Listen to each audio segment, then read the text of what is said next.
Hi, my name is Kevin Brewer, and I'm here today with Tom Atkins, who's the President, CEO, and Director of Mammoth Resource Corp. Good day, Tom. Well, thank you very much, Kevin. Pleasure to be here. Yeah, we're at Mexico Mining Center's annual Discoveries Mining Conference in Mexico, which this year is being held in beautiful Mazatlan, Sinaloa.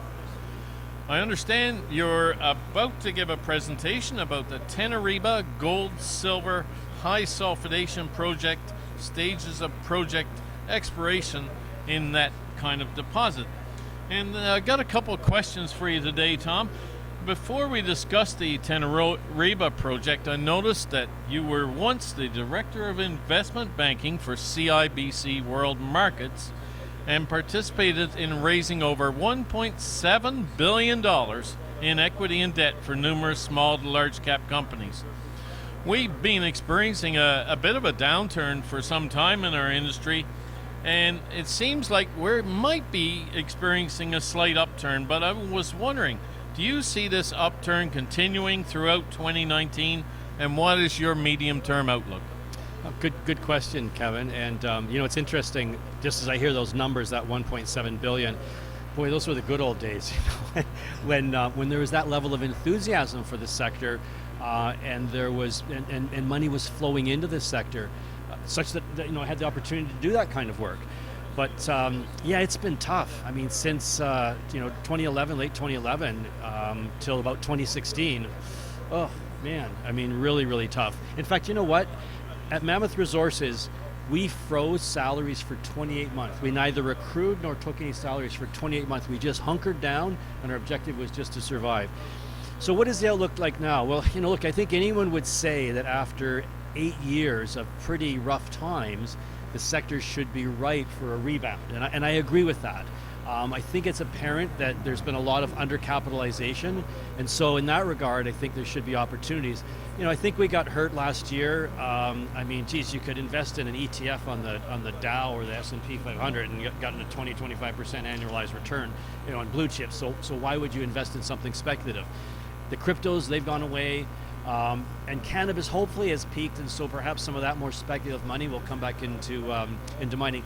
But at the end of the day, I think that where goes gold, goes mining. And so zinc can be good, and cobalt can be good, and nickel and copper. But at the end of the day, I think the momentum really comes from gold. And I think the environment is looking better for gold now. As the Fed has said that, they don't anticipate any further interest rate rises this year. We're seeing other countries that are loosening their monetary policies, and that. So I think that bodes well for gold, and I think it bodes well for the future. Yeah, so we're hoping for certainly more than 1350 gold, and the excitement might kick in at that time, I guess. Yeah, I think it's kind of a magic number. I think 1350. We can get over 1380. I think that's really going to send a message, and I think those people will show a lot more interest. So. Well, we'll keep our fingers crossed on that one for sure. Yes. Now on to Mammoth and your activities. You've had the option to acquire 100% interest in the Teneriba Gold Silver High Sulfidation Project in southwestern Chihuahua. Tell us about this project. Yeah, I mean, look, we had the option of acquiring our option in 2012, and it had some previous exploration. They leading up to actually some initial drilling, and great results, especially for a first phase program. I mean, like the highest grade was almost 2 meters, 1.9 meters of 45.9 gram per ton gold. Oh, pretty sweet. Yeah, really good. Yeah. And there was another intersection was 35 meters of a gram. So some pretty really impressive initial. And then the biggest part about it as well, in addition to that, is that there's this huge soil geochem footprint. It's about 15 square kilometers. And so you can sample gold ubiquitously at the highest grab sample that we've gotten was 75 grams. There's numerous that are over 20 grams, channels and chips and things like that. So some really good gold over a really big area. And at the end of the day, in a high sulfidation type system of the size that exists there, how frequently we can sample gold, I mean, that's pretty unusual. And so we've done some exploration work over the past few years, further advancing our knowledge. Did some drilling in 17, 18, it had some good results.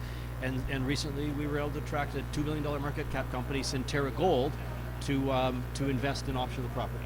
Yes, I was about to talk about that, and I cheated. I cheated. I know. Yeah. Well, that's okay. Anyway, you did sign that deal with Sentara in December of just 2018, and of course, that must be pretty significant for you. Yeah, look at, I mean, unfortunately it hasn't, I would say, yet been recognized by the market, but just to give a sense, look at, right now, we've got a market valuation of 1.2 million Canadian. The implied value based on their investment is 5.6 million Canadian. I mean, that's the gap that exists.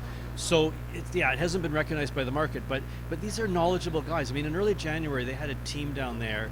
Look, we signed the deal in late December. They were in the field a month later, after the holiday break and everything.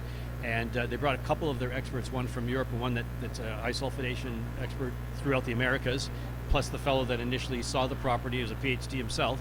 And they're all looking and commiserating on opportunities at the project. So we're excited by their enthusiasm, their knowledge, the resources that they can bring to the project. And I mentioned its size. I mean, look, we'd have stuck with it, continuing to nibble away with whatever capital we could raise.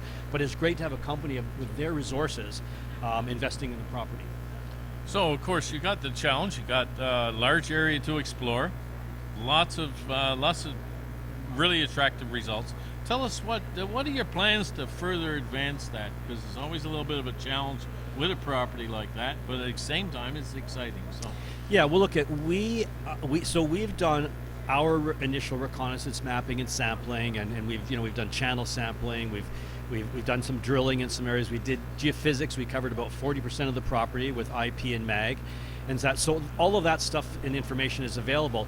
What's happening right now is that Sentara's gone in, and as you can imagine, initially they're doing some of their own mapping and sampling, familiarizing themselves with the property, because I mean there's nothing that replicates time on the ground. I mean, there's just nothing that replicates that. Of course. And so they're doing that, adding to what we've learned in our work and through our drilling. They're in the process of doing that now. I expect they probably will conclude that work maybe in the next 20-day tour or so. We're advancing our permitting process, and this is permitting to really, talking to the guys, really, we're talking about the ability to drill 50 to 100 drill holes, that kind of level of permitting, and the expectation is that after they've done their own mapping and some additional sampling, that they'll cover the rest of the property, and possibly even, because they're talking about tweaking the methodology, going in and covering the rest of the property with the geophysics. And from all of that work, the hope is that in addition to the results we've had, we'll be generating additional drill targets. And the expectation is that, hopefully we'll have drills on the ground second half of this year. So you've been active in Mexico for a little while, and then we have a new administration here.